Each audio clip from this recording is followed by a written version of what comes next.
Hi everybody, it's Master Gallengeist here, bringing you my review for the latest episode of Into the Badlands, Force of Eagle's Claw. And I overall really like this episode. It begins with the fallout of Bajay's traitor's turn to Sunny, even though it's like, well, Sunny was going to leave him there anyway, so he needed something to work out with. So we have Sunny being forced to fight Mouse. And, of course, the engineer dude's like, well, I gotta even it out somehow. And, pretty much handcuffs Bajay to Sunny. And he's like, what? This was a part of the deal. What the heck? What use do I have of a rat who rats on his friends? So then we get the build up to Mouse coming out. And then we get to see a really good fight scene because Sunny's kind of out of his element with having Bajay connected to him. And it's like, holy crap, how do I do this? It's like, come on, come on. So Sunny's doing some pretty cool moves, and actually, Bajay's doing a pretty good job of himself, kind of like putting in some hits and whatnot, and Sunny then using Bajay kind of almost as a weapon to like knock Mouse on his ass, and then they're like, come on, let's get out of here. And they start bolting out. And they pretty much get to a point that they're like at this giant fan, and it's like, okay, you're in a series that does blood and stuff. There's a giant fan. You must use it.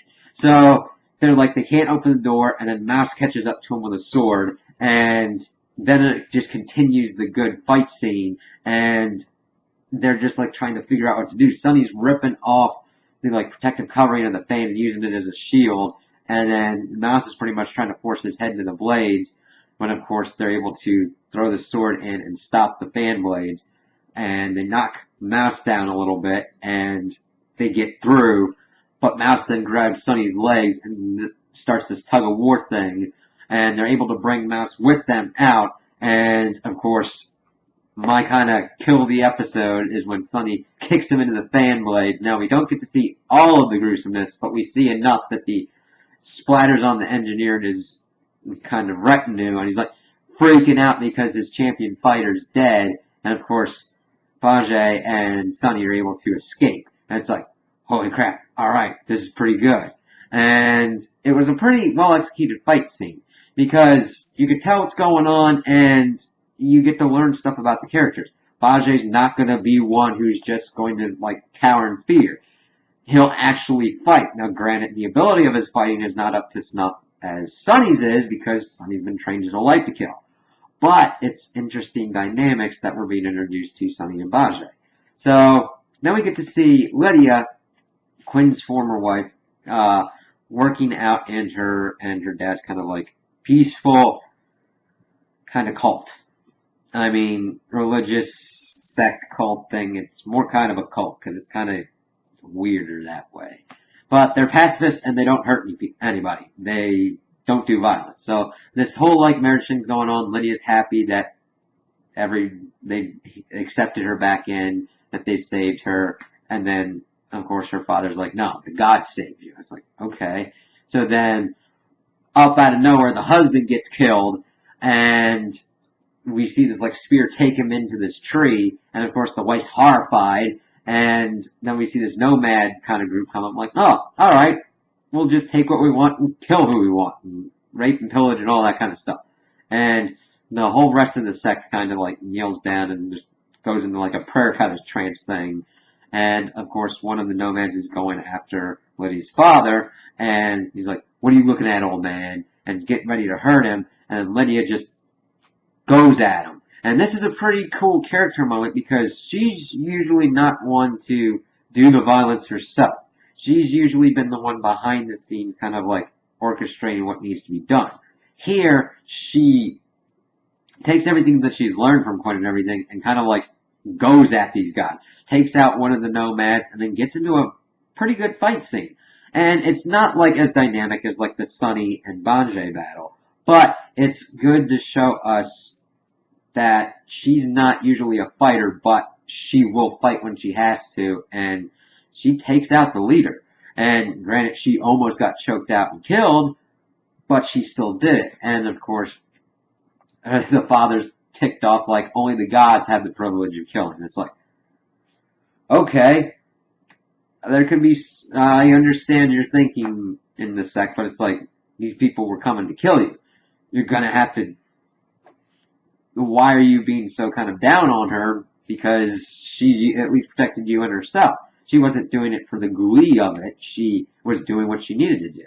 So I'm kind of interested to see how that's going to play out, because that then forced her to go to her son, because we learned that Quinn had been using his people to protect the sect and wanted him to help her.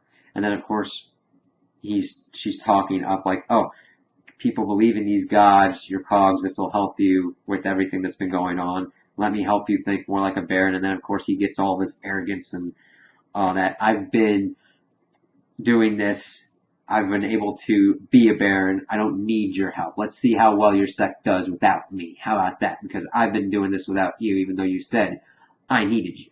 And then goes off, and it's like, okay, so that puts her in a weird position, and interesting to see if he had listened to his, like, how many more cogs are going to be going to the widow.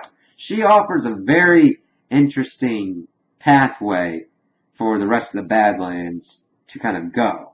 So we'll have to see how much more he kind of loses his cogs without the kind of help of this sect. So we also get to see the former regent under, like, the former regent before Sonny, Waldo, who's now working with the widow, and Tilda kind of talking and explaining kind of what it means to be a regent, because Tilda is the regent under the widow. And of course they get into talking about like how, oh, I could do all this stuff with my legs when I had my legs and all that, and she's kind of like bashing on him, and he's berating her for going and massacring those clippers. And she's like, I couldn't just let him walk away. And it's like, listen, I don't need you to be a mindless killing machine. I need you to be a cold killing machine, like Sonny was. Take your emotions, put them in a box, and put them away. Because that was Sonny's downfall. He didn't put his emotions in that box. He didn't coldly do these things. And it's like, okay, it's interesting to get more into his mindset and kind of see what Tilda's reactions are to that. And then we get to see kind of more on MK's front. We see him having a kind of nightmare, and then we see the master come to him and like, come, follow me. And then he goes, and we see the one guy he was talking to kind of wake up, and then that's kind of where that ends at the moment. And we see that MK's kind of taken into this room of mirrors, which was kind of cool, similar to like the Bruce Lee movie. And he was taken more on like a Dagobah kind of trip, more kind of hallmarks of Star Wars. And she's like, okay, this reflects all the inner parts of you. We're going to try and find the one that controls your power and confront it. So, of course, she gets him into this trance, and we go into one of MK's memories. And we see that he was the one that killed this like boat full of people. And we see, of course, kind of like similar to Luke and the Vader in the tunnel, we see his dark self. And it's like, holy crap. Okay, that kind of works. We'll have to see what goes on with this. Of course, MK's like, I don't want to go back and do that because screw that. And she's like, you have to reconcile the past. Otherwise, you'll be a slave forever. No door that you go out of will lead you to freedom. It's like, that's pretty cool. So, going on along more this front, we see that his abbot's talking like, well, what's it like getting tutelage from the master and all that? It's like, I've learned things. I've killed people. And she's like, we've all killed people. And it's like, that kind of sets him on a different kind of thinking. Like, if everybody's killed people with this power, I've got to go further on this. And we also get some more information that he has the strongest gift that she's seen in a while. And that does some interesting questions of like, who else could have been a stronger gift. So, of course, MK goes back in, and we get another cool fight scene of MK and his dark self. And it was pretty well done, because it's very hard to do it when it's the same kind of like an actor fighting himself. But this was done in a pretty good way, and I kind of like the balance that they were doing, that it's kind of hard for them to defeat each other, because it's yourself. And I don't think MK really realizes that. He's giving too much power to this dark portion that is controlling his power. And we see that he's trying to get to his mother, because his mother's calling out to him in this space, that this trance that he's in. And of course, he's not putting all of his self into this fight to wrest control from this dark part of himself, and the dark part pretty much starts beating the crap out of him, and the master gets him out of the trance. And it's like, okay, we'll get on this. And we also learn that that dude who woke up has left the monastery, so we'll kind of have to see if he'll be thrown into play at all. So that's kind of where it's left with MK. He's still trying to figure out all that kind of stuff. We'll have to see how much further it goes on and how he's going to eventually defeat the darker part of himself. The big thing that we learned was that Quinn and a contingent of loyalists have set up a base outside the Badlands, and that he is still trying to fight the Widow.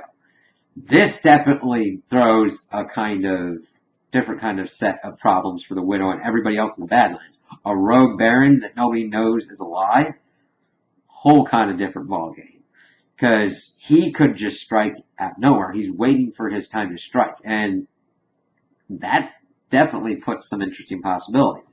And especially to see how he's going to use Vale and Sunny's son, who Vale names Henry in this after her father, what's going to be going on with that? Because he's using Vale's son as his son now to go after Ryder, I guess. Calling him a prince and all that.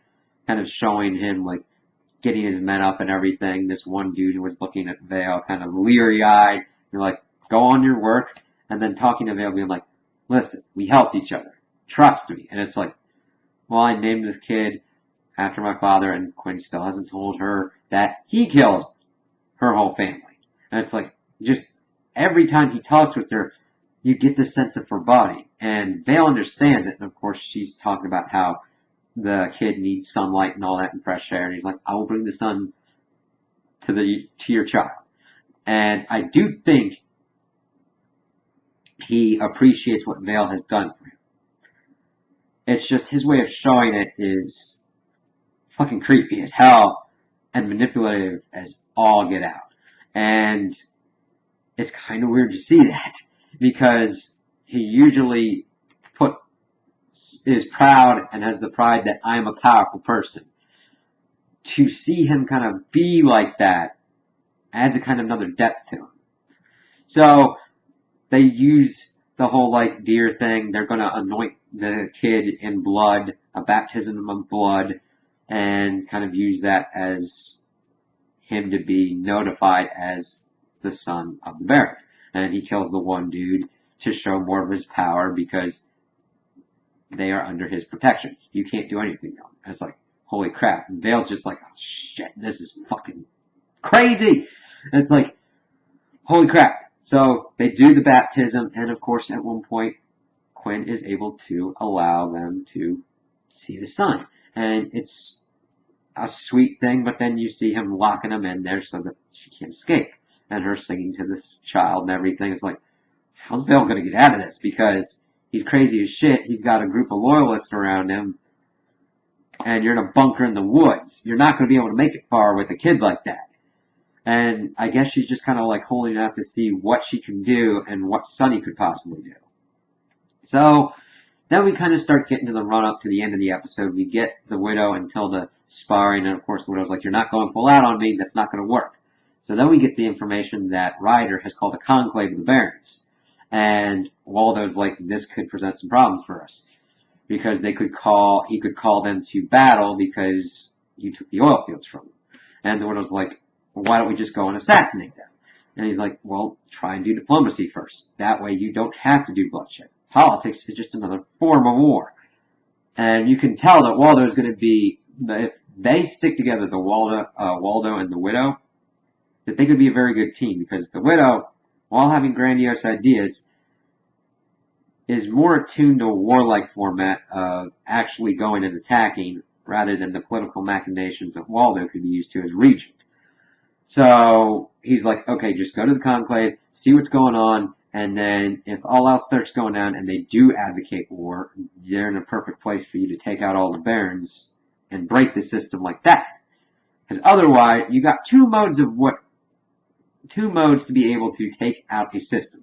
You either degrade it from the inside, Or you get it into such a spot that all of the major players, all the heads of the snakes are able to be cut off at once, and you're able to essentially start anew. So this is actually pretty good advice for her, and it'll be kind of interesting to see how she does this and what comes from this conflict. So towards the end, we get to see more of the stuff with Sunny and Bajie, and I really kind of like it because Bajie's trying to get Sunny to talk and not. He's like, oh, here, getting this like mole rat kind of thing to eat, and Sunny's trying to bang the chain to get him separated from him, and he's like, uses the bone, talking about how he knows the whole area, knows how to get to the Badlands, knows people and everything, and of course he's able to take off Sunny. He's like, well, I know the Badlands should be north, so I'm just going to head that way. And I don't think Sunny's given him enough credit. But then again, Sunny is pretty much now on a one-track mind of like, I have to get back, I have to save Vale and my child. But you're going to need help for that, man. I mean, yeah, you can do a lot by yourself, but you can't take on all the Badlands just by like beating your way through it. You're eventually going to tire out and someone's going to take you out. You need to be smarter than that. So they get there and they see the giant wall that is containing the Badlands. So that's evidently the civilized portion of society, because that was built hundreds of years before the Barons popped up to take over the Badlands. So Bajie's like, well, I got connections and everything, so you're going to need my help. And it'll be interesting to see kind of Sunny grow and kind of be able to reconcile the emotion side and the Clipper side and be able to use the efficient things that he's learned as a Clipper while not being just a one-track mind going after things. Because, yes, you need an objective and a goal, but you're going to have to be able to work with other people and figure out how to get to that goal. Otherwise, you're going to make mistakes and either die yourself or lead to the deaths of your loved ones. And then that's not even getting in the factor of what will happen if NK gets in the mix and be like, you know what, I can help you out now. I've learned how to control my power. That'll be a big thing. Because I don't know if Sunny will have resentment towards MK because he got enslaved by the River King because he had passed off someone else as being MK, dead. And what if, it'll be interesting to see MK and Sunny kind of like reconcile with that. So, those are my opinions on the episode. Tell me what you guys think in the comments below. If you liked it, if you didn't like it, if you agree with me, if you disagree with me. Also, like and subscribe, and I hope you have a good day.